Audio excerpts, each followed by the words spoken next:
Hello everybody, it's Triple J. Today I'm showing how I take my comic from this to this, step by step. What you're supposed to do is have a bunch of sketches like together just to like see how everything is. But I don't do that. I just sketch as I go. I do have like a story thing which I'll show now. Okay, so basically I have the episode number, and then I have a summary of the whole entire chapter, and then I have who's speaking, what caption, aka like bubble. How many captions they'll need because I use too many captions and I want to make sure that I'm saying what I need to say under 20 words, because if you're using more than 20 words, you're saying too much in a caption. It should be like somewhat short and sweet. After the rough sketch, we can move on to the second sketch. Like for the rough sketch, it doesn't have to be in digital, even though I would usually use it in digital, but you can do like traditional. And then kind of just import it in later. Now we move on to second sketch. So for second sketch, it's like the thing before line art. You don't even have to do a second sketch. I like to do a second sketch because I want it to be very clean. Because like the one thing you want your comic to be is clear. Like I don't want to be confused. And for me, like even like the story, because I didn't plan out the story, you see. I just wanted to draw cool pictures. And that's apparently not what you're supposed to do. And I'm definitely feeling like that's definitely biting me in the butt now. But okay, if I can't be as clear as I would like to in my story, I'm going to be very clear in my drawings. And everyone knows what's going on in terms of like drawings and stuff like that. But if you want a very sketchy, messy thing, you don't have to do a second sketch. You can just jump straight into line art. ibispaint's comic stuff is actually pretty good, if I do say so myself. Like I always use the manga manuscript, like I'll put it up on the screen, because already like I don't need to change the shape of anything. It already has the correct ratio for uploading to Webtoon, and I don't have to do like, they have pretty flexible box, like you see those black lines, like they're pretty flexible. I can make it into every shape. I would actually recommend ibispaint for like a free comic making, or just like it's a pretty good drawing app, like a pretty good free one. I haven't found a better one than it, and honestly, even if I did, I would just still use this, because I think a lot of the stuff is very intuitive. Unless you're on a computer, that thing sucks. No offense, I cannot use ibispaint on a computer. Honestly, I can't really use a computer that well in general, so take that with a pinch of salt.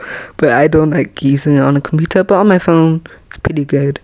So yeah, that's it. There is like a whole shot things. The only thing, like for me, I think what I was getting wrong is I was doing way too many headshots because I was scared of anatomy. Still am.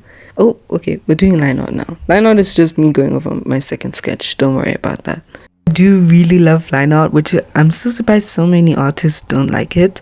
I really like when we have like a really dark shadow, instead of just making it a dark shadow, I'll actually make it like black. And I think it screams comic to me, and I also think it's just a fun thing to do. To shots. Okay, for shots, I was doing too much headshots because I didn't know what else to do, and I was scared of anatomy. I would say leave the headshots for emotional stuff. Like when we have like a change in emotion, you can do a headshot, but otherwise I don't want to be seeing your face. Get out of my freaking face. Otherwise, then you can do like a waist up. You could like throw in like a hand panel. You could do like a couch. You can do environment. You can do objects, just to like have some versatility, like have some difference to make your comic look more cool and interesting. You'll make it look really cool, and have different, just have fun with it. Like it's like a lot of the advice I heard for the comics is like, don't have too complex characters because it's gonna be annoying to draw. But like I had complex characters, or maybe my threshold for complex is really low. Either way, I had like characters I would deem complex, and what made me annoyed during the comic making wasn't the hardness of drawing the complexity over and over again. It was just like it felt boring because all I was drawing was heads, and then okay, showing my characters actually interacting with each other, showing the hands, showing a cool like creepy scene, you know, change it up. That's what made me get excited about my comic again. Colors, I almost always color pick my colors just for like sameness sake, and if I don't, I'm gonna forget things. I think that's the one downside to using like ibispaint over like Clip Studio or something like that. You can't have those really long pages where there's not going to be a continuality problem, because you're always looking at what you did before. I'm not doing that now, so I do think the best you can do is just having like let me just show it. By having like a reference window. If you go to IBX settings and then look for reference windows and you turn it on, that's how you get that. But then I also think like the downside to that is I feel like when I look at something I do before, like I can get kind of stuck and just do something very similar, whatever reference I'm looking at, right? And I don't want that. I really don't want that, because when I'm doing coloring and line art, I'm gonna be like, I'm so bored, and the reader's also gonna be very bored because they're also looking at the same thing.